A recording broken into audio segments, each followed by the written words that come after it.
Komið sælir. Sérst eitthvað?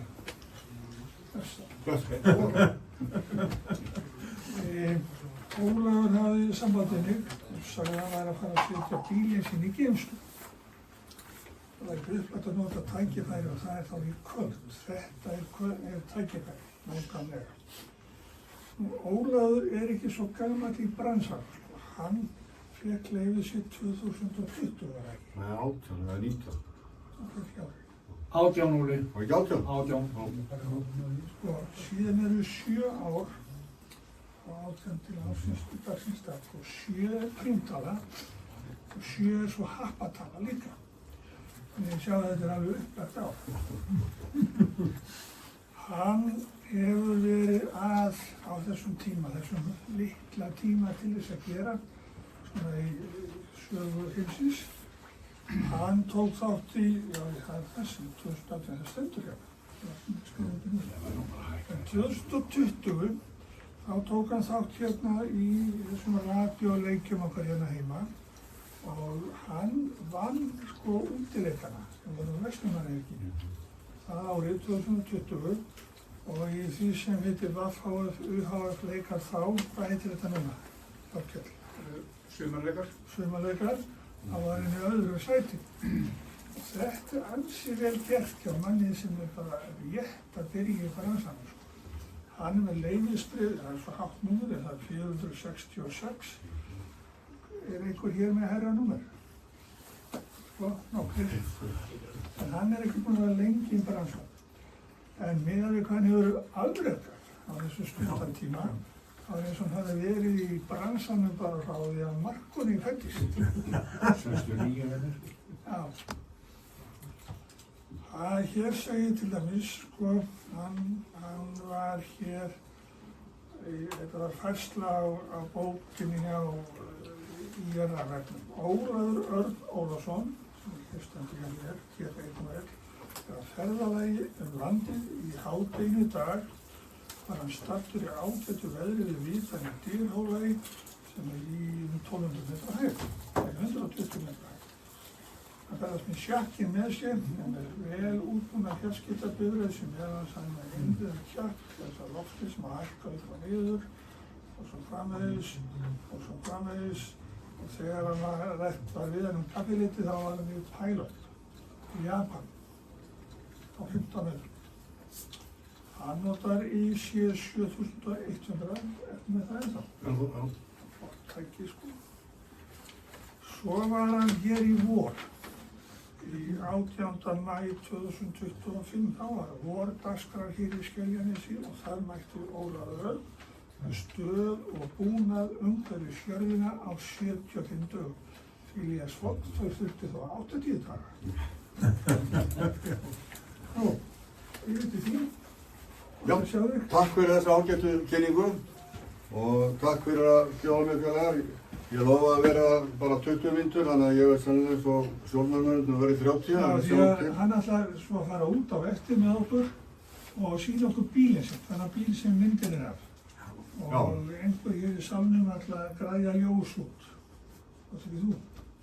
Já, við sjáum til minn þar hvort það þurfi ljós og svona. Ég ætlaði bara að setja upp á eftir. Ég á að vera tiltölulega snöggur á þessu. Ég held að sé allt í ordel þarna úti. En gallinn sá sko, ég ætlaði að koma á síðasta 50. Bara ég kom heim semst á miðvikudag og var búinn að senda Jónas í póstum það kom á síðasta 50. á sína bílinn því þá er allt í rusli sko. Þá er bíllinn, þá er þetta eins og þetta á að vera. En núna er ég búinn að hreinsa allt úr honum, þannig að þetta er voða fínt og lítur voða vel út núna sko. En ég ætla að rúla aðeins yfir þetta og því að Jónas var búinn að biðja mig hérna fyrir margt löngu að koma með bílinn einhvern veginn niður eftir og leyfa mönnum að kíkja á. Og það varð aldrei neitt af því áður en ég fór með hann út þarna fyrir rúmum 2 árum. En þessi bifreið sem er að tala, þetta er gamla Linka-bifreiðin frá Ríkisútvarpinu og ég keypti þetta á uppboði fyrir algjöra grís þetta árið 21 ef ég maður rétt, já ég sagði 21. og þegar ég var hæsti bitterinn á þetta, þá leit ég á konuna og svo, hvað djöfull er ég búinn að gera núna maður? Hvað anskotan á ég að gera við þetta? Þetta er ljóta klúðrið maður. Og svo fór ég á náð í bílinn og við tókum aðeins til, ég lagaði aðeins til, tók aðeins úr rammanum inn í honum. Þannig ég kom fyrir dínu þar sem ég get dreigið fram og svo bættist alltaf á dótið í bílnum og við fórum rúndinn fyrst í hringinn í kringu landið og fór í öll griddin sem að hægt var að komast í á landinu. Ég var komin alveg með hellinga lið út í heimi sem var að biðja mér að fara í IP04 eða fara í eitthvað annað og hinga og þangað. Og ég semst er búinn að senda út frá öllum svæðunum sem að hægt er frá landi á Íslandi. Og við vorum að drepast og kulda allan tíman í bílnum, ég og frúin, og við hafa hittari og að reyna að halda á okkur hitta. Og svo sagði frúin við mig einn daginn, eigum við ekki bara að fara með bílinn út næsta vor. Ég horfði á það, ertu galinn var. Fara með 25 ára bíl sem var þá til Danmörkur eða eitthvað og við lögðum reynda svo á stað, svo ég ákveðum að stansa þetta og við lögðum svo á stað með ferjunni og ætluðum upphaflega bara rétt að keyra sko Danmörk og inn á Svíþjóð aðeins inn í Þýskaland og svo bara heim. Og svo endaði sá túr með Frederikshafen og til Frakklands og svo datt ég niður og það að geyma bílinn í geymslu í Hollandi. Svo fórum við aftur árið og eftir og þá var svona heldur brattar, þá fórum við alveg suður til Spánar inn á Mallorca, Sikiley, hvað heit það hérna, TK fyrir norðan, Korsika og svo Sikiley upp alla Ítalíu í Slóveníu og svo þaðan alla leið yfir til Hollands þar sem við geymdum svo bílinn aftur. En svo tók ég sama hérna nokkra punkta og ég ætla að reyna að vera tiltölulega fljótur. Þetta er gróflega rútan sem við fórum í ár. Og hún er ekki alveg rétt, það er ekki hægt að setja inn á Google Maps nema örfáa punkta. Þannig að ég varð aðeins að teikna, þetta svona í grófulega, það er náttúrulega vantar inn síðan Hirsals, Færeyjar, Ísland. Og ég var ekkert að búa til fleiri glærur. En í stuttu máli má segja, sko, við fórum hér í gegnum Þýskaland, fórum þetta inn í Tékkland, og uppalega þegar ég var að stað, ætlaði ég að fara beint upp til, sko, Baltik, það var eiginlega markmið þegar við lögðum á stað. Og svo þegar við vorum komið inn í Tékkland, þá var svona konan alltaf eitthvað að segja við mig hvort ég vildur ekki eða hvort við ættum ekki að fara eitthvað aðeins og eitthvað aðeins lengra og svona. Og ég sagði, svo keyrðum við hérna frá Sjöpp eða eitthvað staður og ætlaði að enda hérna. Svo keyrði ég að betra að keyra hérna átt til Brúnó, það var svona betri vegur. Og þegar við komum til Brúnó og þá sáum við ekki hana nema það var svo örstutt upp til Austurríkis. Þannig að ég sagði koni, hefur ekki bara kíkja á Austurríki? Jú, ég sagði hún bara. Og það var þegar ég sagði við ellingum minn að ég hefði tekið vitlausa beygju. Og þess vegna endaði ég, í staðinn fyrir að fara til Finnlands, þá fórum við til Austurríkis. Og þegar við komum til Austurríkis þá var alveg upplagt, það var aðeins til Ungverjalands. Og svo þegar við komum til Ungverjalands þá fór konan að segja, við fórum aldrei til Króatíu í fyrra. Þannig að það var tekið strikið niður í Króatíu.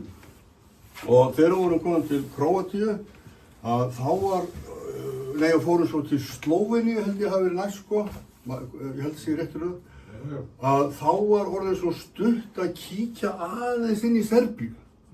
Og þar með þá fórum við til Sombor í Serbíu, ég var ekki með trygging á bílnum í Serbíu, þannig að það var bara inn í Sombor og út aftur sko. Og svo fórum við hérna aðeins og fyrst vorum við komin til Serbíu, þá urðum við að fara til Rúmeníu líka. Og svo vorum við, þegar við vorum hérna í Rúmeníu, vorum við alvarlega að spá að kíkja niður til Búlgaríu. Það voru 300 kilometrar hvora leið, þannig að það var allt og langt sko. Nú síðan hérna snerum við hérna í Rúmeníu, ákvaðum að kíkja hérna aðeins inn í Debrecen, þar sem að tengdasonur okkar hafði verið í námi, stoppum þar í smá tíma. Og svo leiðin hérna norður ætlum við að fara bara aftur inn í Slóvakíu og þegar ég var að keyra hérna, við vorum bara ekki með 15 kilometrar frá landamærunum inn til Úkraínu. Og þá var ég búinn að vera að hamast að reyna að vita hvort ég fyndi einhvern kamp í Úkraínu, fann ekki neitt. Og svo fann ég einhvern, það var einn kampur sem ég held ég heitir, hvað heitir hann, Goldfish camping eða eitthvað.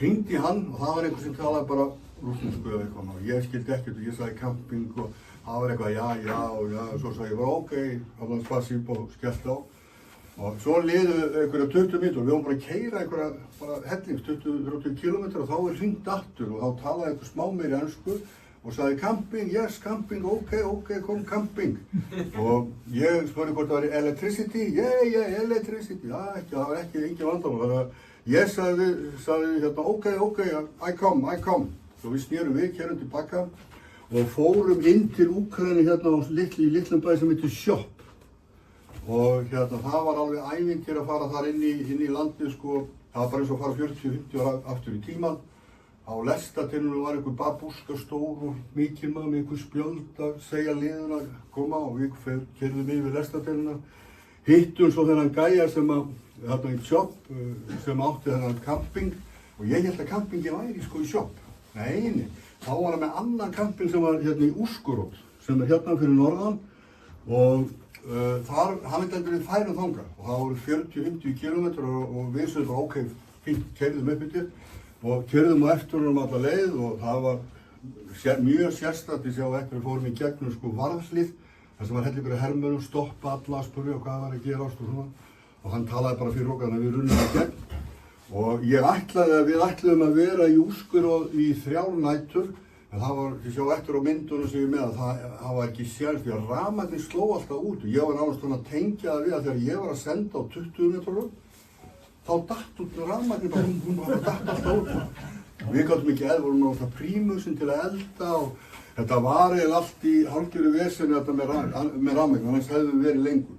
Svo að ég kom með einhverja ónóta tilfinningu því að ég var ekki með bílinn tryggðan, ekki hjá tryggingafélagi, ég tryggði bara hjá konunni og hún tók það gott og gilt, en það keyrði hún, þannig að ef eitthvað komið fyrir þá var það henni verið kennt alltaf. Við getum skamað mig, en við tókum svo afstöðum að fara bara styðstu leið aftur út úr Úkraínu og það tók 4 tíma að komast í gegnum sko landamæraeftirlit í Slóvakíu. Það var bara biðröð sko bíla sko bara ég veit ekki hvað, það var 400 metrar og það bara mjakaðist og þarna biðum og svo loksins komist við inn frá Úkraínu yfir í Slóvakíu megin og þá komu 2 biðröðir, ein fyrir Úkraínumenn og önnur fyrir EU og við vorum 3 í bíl, þannig að það tók ekki nema svona hálftíma. Það var allt ekki út úr bílum, Slóvakíu. Það var allt rifið út og hún bankaði bílinn allan og utan maður og það var svakalegt sko. En svo í framhaldinu af því þá keyrðum við bara hérna upp yfir, fórum inn í Pólland, aðeins í Slóvakíu, Pólland, tókum Litáin, Lettland og Estland og yfir til Turku, fórum svo með ferju til Álandseyja og það var smá ævintýri að fá sko ferjunum og svo ódýr að fara fram og tilbaka en við fórum tilbaka og upp til Vasa, hittum þar kunningjafólk og svo til Umeå og niður alla leið og niður til Gotlands og svo yfir til Noregs, svo niður ströndina hingað yfir hérna frá, það var þetta aðeins svo Halmstad til Grená og þar til Íslands. Þetta er svona rúturinn sem við fórum. Og aðeins þess að segja frá svæðunni, sjá það eftir svæðin sem ég er að taka. Flest öll svæðin eru bara með 1 kallmerki en aftur á móti Eistland er með 8 svæði og Svíþjóð er með 8 svæði. Og það er það sem tafði mig svo svakalega okkur að við vildum endilega eldast við 8 svæði. Þessi línu náttúrulega ekki rétt, við fórum svo hérna til Narva og það er alveg svakalega merkilegt að koma hérna til Narva því að það er bara rússnesku landamæri stór gömul hérna virki og hinum megin er annar rússneskt virki. En hérna tók endilega spurja. Ég er ekkert undirbúinn, ég er bara að röfla þetta fram og tilbaka. Komstu við í Krakow, hvernig var það? Ég hef keyrt fram hjá Krakow. Fram hjá Krakow. Já, ég man ekki eftir við höfum hjólaðar en hérna við keyrðum ábyggilega fram hjá. Við reynum svolítið að forðast þessar stórborgir. En stundum stoppum við vildum svolítið kíkja á borgirna hérna eins og Kaunas og Vilnius og Riga og Tallinn, þetta eru rosalega skemmtilega borgir. Hvenær var þetta? Núna í sumar. Núna í sumar? Já. Við lögðum að stað erlendis sko út hérna til flugum til Amsterdam 22. maí og við komum heim á plan 10. september. Var þetta það 22 sem þið fóru til Frakklands? Já, tvisvar til Frakklands, bæði 22 og 23. Nei, 23 og 24. Hvernig með heimildir, sko, fyrir að reka fjarskiptabúða? Sko, allt þetta sem ég að gera hérna samkvæmt samkomulægur sem samkomulag á milli þessara þjóða og Ástralíu, Indíu og Það var ekkert að tilkynna sig? Nei, ekkert. Þannig að þú getur farið með svona búnað í bílnum þínum og operata hann, ekkert mál, allir í Evrópu. Þú bara setur kappmerki og viðeigandi, sko, breytir. Bara prífixir sem bara prífix. það til, það er skrá, sko, þessi skrá til, þú getur downloadan á netinu, það sér all löndin og sér hvernig maður operar og það er mjög þægilegt að gera það, sko. En hvernig var ástæðið í Úkraínu? Ég held að það væri bannað? Nei, það er ekki bara, ég nefnilega það sem bjargaði mér að fara inn í Úkraínu og það að ég á búin að senda póst á forseta amatörfélagsins í Kív og spurja nefnir þessar spurningar hvort að ég mætti operera í Úkraínu og hann sendi bara tilbaka ekkert mál og fulla heimild til að operera í Úkraínu. Þegar ég er búin að ná sambandið í Úkraínu oft. Og þeir eru aðilar að þessu samkomulagi og ég sýndi þetta okkur mynd af símanum mína sem þetta var ensku, sko, Úkraínu megin og svo fór ég að skoða og svo var einhver sem hringdi eitthvað og svo það sem var eiginlega það erfiðast þegar við vorum að fara inn í Úkraínu, sko, þá tók hann vegabréfin okkar, hann tók tók skírteinið, sko, skráningaskírteinið bílsins og svo labbaði þarna fram og tilbaka og svo allt í einu kom og sagði grænakortið og ég bara á fljótur finna þreif upp grænakortið frá TM og rétt honum og við hugsaðum bæði ég og konum að nú er þetta búið, nú er okkur bara snúið við því við erum ekki tryggð og hann labbaði með grænakortið út allt maður og talaði við einhverja og svo bara endaði með því gjörðu svo vel, búm, inn og þar með rúluðum við bara af stað. Nú, tökum næsta, þetta eru kallmerkin sem ég vann á í sumar, þetta eru 37 kallmerki sem ég notaði og þetta er helmikið utanumhald þetta, maður þarf alltaf í FT8, sko, ég þarf að taka skrána, vistana, byrja upp á nýtt og skipta allar tengingar í forritinu og svo framvegis, sko. Þannig að þetta er töluvert utanumhald þetta. En þetta hefst allt með góðum vilja, sko. Og þið sjáu hérna ES er Eistland langt mest þar, það er 8 og SM Svíþjóð, það er langt flestu þar. En annars er hitt bara lítið. Náður Íslandi frá Færeyjum? Var það ekki? Já, ég er með 2 samband með Simma frá Færeyjum. Okay. Já. Annars gekk alveg bölvanlega að ná Færeyjum og Ísland og Grænlandi. Já. Það var bara gekk bölvanlega. Nú, ég var með í þessu 17.500 QSO, við fórum til 22 landa, það var 37 kallmerki og flestu samböndin hafði ég í Færeyjum 2286 og til 126 landa. Álandseyjar nætt og það var alveg pæl upp á Japan, það var bara, ég bara komst ekki áfram og ég bölvaði mig fyrir að taka ekki upp hérna Superfox eða hitt forrit, þá get ég verið að svara 2-3 í einu. Já. En ég hugsaði, nei, það er ekkert svo mikið í Færeyjum, það er alltaf á eftir átt þessu Færeyinga. En ég hefði betur gert það, ég hefði verið með helmingi fleiri QSO ef ég hefði gert það. Nú Álandseyjar voru með hana 1800 til 114, Danmörk í heildi, ég hefði búin að vera 2 eða 3 í Danmörku, en í heildin er ég komið þar með þessi 1000 og 118, Þýskaland er ég búin að vera 2 eða 3 og Úkraína var langslakast hjá mér, það var ég með 177 QSO til 74 landa. Varst það með það sveipað eða FT8 eða eitthvað annað? Þetta er allt FT8 og FT4 og það sem ég geri þegar ég lendi í pæloppi eins og hérna, þá ég segi bara QSY FT4 og þá hrúast allir yfir FT8 og þá lægi vera helmingi fljótari, sko, og rúllaði mig gegnum. En ég hef stundum spurður að akkur ég sé ekki á SSB eða einhverjum öðrum mótorum og það er bara út af frúnni. Það er nánast eingöngu það. Ég get ekki boðið henni upp á að vera með allt í suður og ég sé með headset og læti og tala og svona. Þannig að hún er að lesa og hún er að gera alla fjandann og svona, þannig að það er svona þögni að við getum spjallað saman og þetta allt og þannig að hún sætti sig ágætlega við þetta og þá var báðir ránaðir, báðir aðverðnir ránaðir. Skilirni voru mjög lélegir. Já, það voru rosalegir skilirni. Hérna er ég með eina mynd þegar við náðum í bílinn hérna í geymsluna, þetta er geymslan sem ég var með og ég hef með undir honum hérna tjakk en það hins vegar var þetta uppdekk punktera þegar við komum út, það hefði verið smá helvitis nagli sem fór í dekkið. Við létum laga það í kvelli og það er svona sem heil saga að segja frá því að við keyptum þessi dekk á Siglufirði fyrir sko 21 og það notuð og þau voru neld og ég plokkaði alla naglan úr og ég held sem myndi ekki duga nema 1 ár. Þannig 3 ár alltaf að kaupa ný dekk úti. Það var aldrei neitt að því og heim kom ég á sömu dekkjunum og enn er hann á sömu dekkjunum. Því getur kannski einhverju sérfræðingar sagt mér hvort þau ónýtt eða ekki.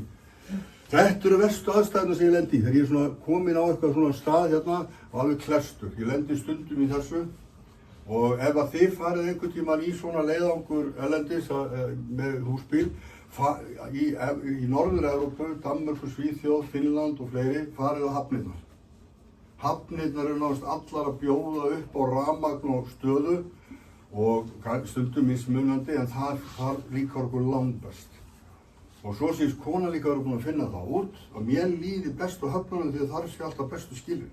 Þannig að hún er nokkuð glögg á það, hún er alveg á því að finna höfn, það þurfa að fara á höfn því að það sé best þar. Ertu að nýta þá að setja vírun í sjóinn? Já, ég geri það stundum ef ég hef það aðstöðu, sko. Ég er með svona jarðtengingu á bílnum sem ég nota stundum og stundum ekki, en ef ég kemði í sjó þá bara geri ég það. En ég finn... mikið mun á það? Nei, ég finn nefnilega ekki mikið mun á því þá bílum. Sko, bíllinn er ég með inn í bílum, bíllinn er jarðtenging allur að hluta til og ég finn ekkert mikið mun þó að ég sé með jarðtengingu aðra.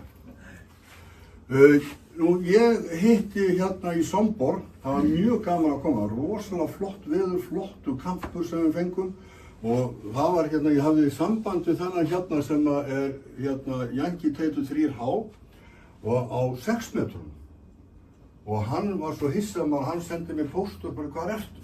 Ég sagði ég bara í heimabæður og þar með daginn eftir þá bara kom hann með hérna öðrum, ég held þetta sé formaður klúbbsins þar. Þeir kom í heimsókn í bílinn og hann spurði hvort ég kom í klubbinn. Ég ætla ekki að nenna að fara í klubbinn maður. Ég bara sagði, komdu bara eins og til mig, sagði ég. Hann kom og þeir og svo enduðu með því að þeir vildi endur í kæminu í klubbhús með sér, þannig að ég lét til leiðast. Og konan hvatti mig til að fara með þeim í klubbinn. Ég ætlaði að tala út úr ég en komst ekki frá því. Nema klubbhúsi var alveg meiri háttar og það var alveg meiri upplifun að koma þangað því þarna hitti ég 4 ungmenni sem þeir eru búin að ná til samstarfs við klubbin. Og þeir voru að segja mig, ég spurði þeir hvernig fáið þessa krakka til að koma? Og þeir sögðu mig það, þeir fara á hverju hausti í framhaldsskóla og bjóðu upp á kynningu á amatörradio. Og það kom alltaf einn og það er einn stelpa sem þið sjáum mynda þarna á eftir sem kom inn í þetta og það er einn af þessum gæjum, hann er alveg spesialisti í morsi. Hann er langt bestur hérna í morsi gæjum.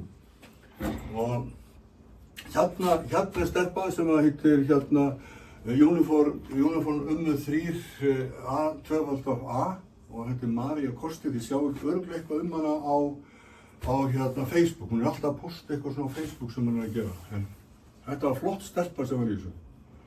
Og virkilega gaman. Ég fekk eins og ekki öll kallmerki, ég fekk þetta að hitta þetta ARP-kallmerki, ég veit ekki hver þeirra það er. En þeir á borðinu hérna eru þeir til þess að vekja áhuga krakkan á þessu, þá eru þeir með svona leika hérna, hvað er þetta að kalla, Fox Hunt, þeir eru að leita, það er einhver sem er Fox og svo eru krakkarnir látnir fara og leita uppi hérna græjuna. Nú, hérna er ég komin til Úkraínu og hérna veitum ekki hvað þetta sést vel en þetta var svona lítið, þetta svona lokasvæði. Gæinn sjálfur átti þetta hjólhýsi, þetta er bíllinn hans og hérna var hann með svona sem hann var að reyna að selja eitthvað svona smá ferðahýsi, þetta er flott hanna með rafmagn og öllu. Og hann svo hérna lengra er húsbíl sem hann átti, hann sætti ekki að geta nota hann í 3 ár frá því að stríði byrja, hann fær ekki heimild til að fara með hann út í landi. En þetta, svo er hellingur af fisk í þessu vatni sem hann var að ala upp og eina vandamáli sem við sjáum hérna næstu mynd er það, hérna var aðal rafmagnslögnin hjá þeim, hérna var griddið og hérna var bara panel sko, þú opnar og þá var öll öryggin sko og það lág rignd inn í þetta sko. Og svo var einn þegar ég sá þetta einn daginn, hann var komið með borvél og borað og ég vissi ekki hvað var að ske þarna. Og þetta, ég held að ég með grunar þetta hafi bara verið sko 2 fasa bara leiðsla og inn í eitthvað ljósi á honum og inn í bústað bara til þess að lýsa upp sko. Svo var ég að reyna að draga út úr þessu náttúrulega meira heldur en þá þoldi. Svo þessi gæi sem var Edvard hann vildi bjarga öllum. hann kom, þegar ég fór að kvarta við rafmagn og þá sagði já, ég hef með græði, þá kom hann hlaupandi með svona einhvern batteri sem var svona millibanki. Þannig að þegar rafmagnin datt út, þá greip þetta eiginlega inn í og það var skárra en samt ekki nægilega gott, sko. Og svo náði Wi-Fi ekki almennilega hjá okkur og hann spurði hvort ég verði ekki með síma, jú ég sem bara ekki verið með áskrift í Úkraínu. Og þá lagði hann bara, kom hann hlaupandi með svona extension á Wi-Fi, tengdi það og þá vorum við komin í fínt Wi-Fi samband. Og þetta var aðal græjan á stöðum, sko. Þetta var bara út í kamar og þegar maður settist á kamarinn þá leiði maður svona eins og 5 ára lappirna svona dinglið alveg niður. Það var engin lykt af það. Þannig að það var einhver sandur sem var með en þetta virkaði í þessi skipti. Og hérna erum við sérst á leiðin tilbaka og þá sjáum við hérna varðstöður með hermennar sem voru að fara yfir alla sem voru að fara inn og þess að ég var á smeykur sko og ég var með eitthvað í maður, ég hefði verið lengur, ég var bara orðið svo eitthvað kvíðinn. Mér fannst eins og eitthvað kemur fyrir, ég var bara alveg orðið með það. Þannig að ég vildi svona frekar flýta mér heldur neitt, þannig að þess vegna fórum við fyrir daginn. Þetta ekkert í vesinni með salstöðvarnar og loftnetin og... Með vesen? Já. Nei. Engar spurning? Nei, engar. Þeir höfðu engan áhuga á því, sko. Þetta hérna einn nauðsynlegasta tæki borð. Og veitir hvað þetta er? Þetta fyrir flugumstæði? Já, þetta er fluglandsbæði. Já. Þetta keyptum við hjá Kínamannum og þetta er bara tæki sem bjargar okkur, sko. Það var á einu stað sem við vorum niður við höfn, bara við opnum bílinn og lokuðum, það var allt á suði, sko, í kringu ljósið.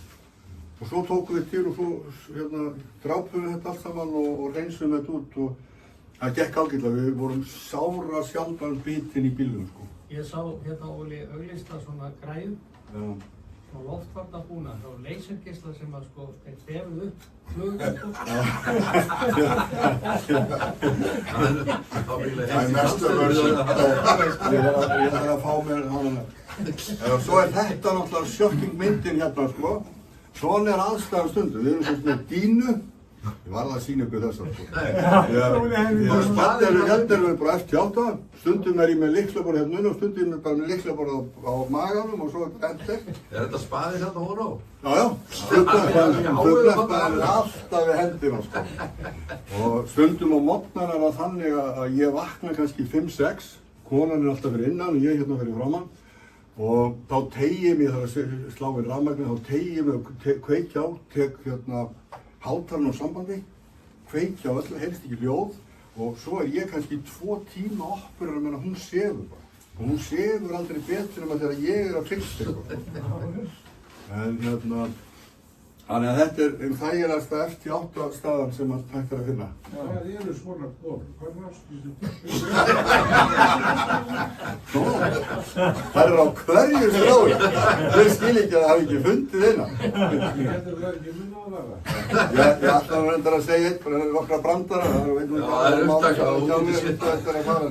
Einn er á þá leið, sko, að ég var alltaf að kvarta yfir, sko, helvítis standbylgi, alltaf með mælir að mæla standbylgi. Þannig að frúin horfir alltaf á mig og segir, hvers konar bjáni ert þú maður? Sko, við viljum hafa sem mesta standbylgi. Það er aðeins sem ámaratögu, það er sem mest standbylgi. Það er fleiri brandar en ég lægt Þetta var gott í bili. Þetta er gott í bili.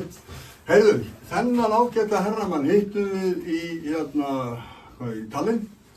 Hann heitir Arvo Jarve og hann er höfundurinn að JTDX forritinu. Og ásamt einum Rússa. Og hann sagði, hann var svona að spjalla heilmikið saman, sko, og hann var svolítið sérstakur. Það var allt betra sem hann gerði heldur en það sem ég hafði gert. Það var allt í lagi.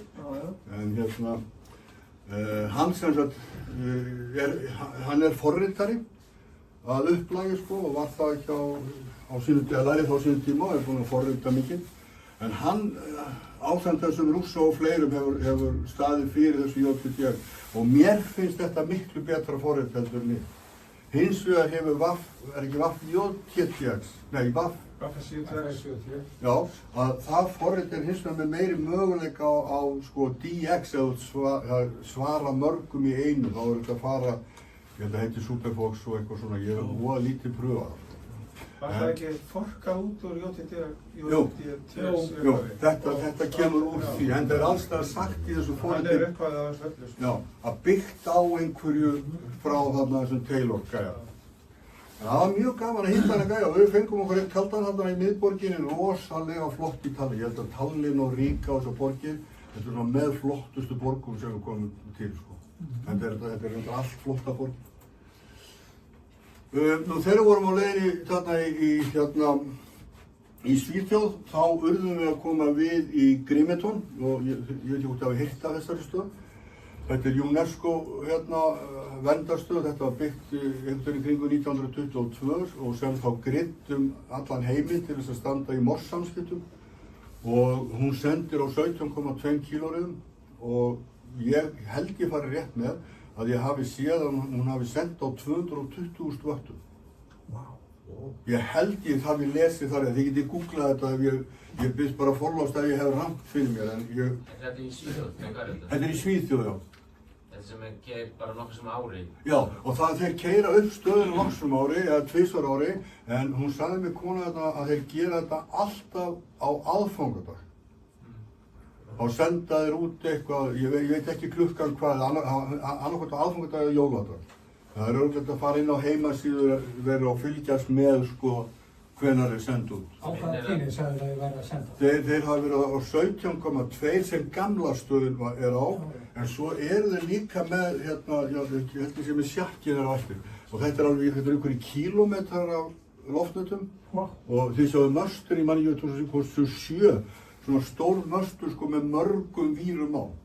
Ég minnir að hún sem þetta ekki með eitthvað svona, býr til einhverja stíðnina, en hún er með sko, þetta er bara að keyra rafala, ótrúlega margpóla rafala, keyra hún á hratt og þá færðu út tíðnina sem hún sendur á. Já, hérna það er svona rafalar og hérna þetta var eitthvað svaka box þarna. Þetta eru hérna voru með einhverja, ég náði ekki, ég hafði ekki tíma til að setja mig almennilega inn í, ég ætlaði að gera það á netinu og getur verið að kíkja á þetta á netinu, það var allt fullt af rafölum og alls konar dóti. Og það var lýst þarna, það voru kort þarna sem lýstu því alveg hvernig þetta virkaði allt saman. Bylgjulengdin vera 17,6 kílómetrar. Já, það getur verið, það var eitthvað alveg ótrúlega lengd á þessu loftnetum. Loftnetið þurfa að vera stórt. Já, þetta sástu það, þeir eru með heldur 7-8 svona og ég held að loftnetið fari eitthvað fram og tilbaka hjá þeim, sko. Það sé ekki bara strengi í áttunni, þetta sé sko einhverja lúppur, sko. Þetta var svar Svía þarna á þessum tíma til að sleppa við að setja sæstreng til Ameríku. Já, ég trúi það. Það gáttu að ná þessu einu saman til Ameríku. Já, og ég man ekki, hún var rekin heil lengi í þessu stöðu. Fram yfir 60 held ég að ég man. Nei, ég þarf ekki að vera með. Áreiðanlega skilyrði, það sé ekki, eða þú veist, samband. Það hefur ekki verið mjög há skilyrðina. Ég held ekki. Þeir allavega sögðu það þegar þau geta náð allan heim, sko. Og enda var þetta bara business, það var bara að senda alltaf fram og tilbaka. En ég þekki það svo sem ekki. Hörru, svo komum við í færum og ég var nú bara að leyfa þessari flottu mynd að fylgja með og ég fór í klúbhúsið í Þórshöfn og heimsótti þá hérna Óskar Janki 1OF og hann heitir Ólafur Friðriksson með vaffi og Óskar Janki 1R og það er hann Regin Nikolaisen held ég farið rétt með og síðan hitti ég líka hérna 1G sem heitir Össur Gerðalíð, hann er giftur íslenski konu og talaði bara þokkalega íslensku en hann er ekki með á, þetta er ekki Össur sko. Það var alveg á verðinu.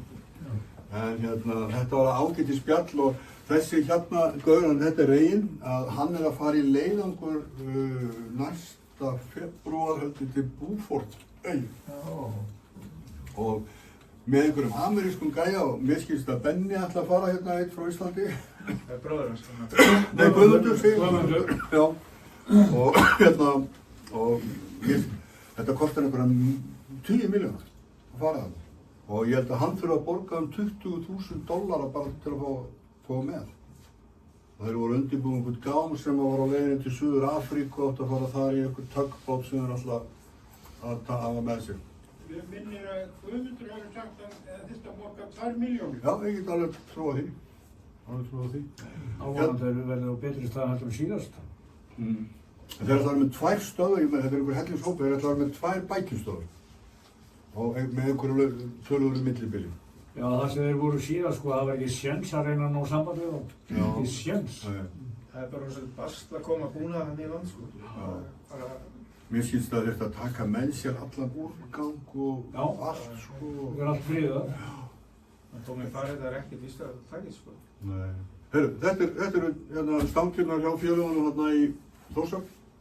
Flott loftnir, svo voru við með vertikala hérna niður sem voru fixaðir inn á, man ég hvað það sagði mig, 15, hvort það var 15, 20 og 17 eitthvað sem við notuðum mjög mikið. Þetta er flott aðstæða. Nú svo bara svona til gamans fyrir þá sem ekki hafa komið til Færeyja, við kíktum inn á Kirkjubæ og það er rosalega gaman að koma þarna. Ég fórum inn í þessar svokölluðu Raukstofu og þetta er hús sem var fleytt frá Noregi fyrir 1000 árum og hérna er í upphaflegri mynd sem það var reist á og þetta er elsta, í hinum endanum í þessu hús og reyndar hluta þessu, það er íbúðarhús og þetta er elsta íbúðarhús í heimi sem enn er búið í, segja þér. Það fylgir sögunni. Þetta var mjög, og þetta, ég heyrði svo hjá Össuri Gerðarhlíð að þetta borð hérna, að það var skip, hvort það var franskt eða portúgal sem fórst við Sandey og það var einn sem komst lífs af á hérna, hvað er að kalla,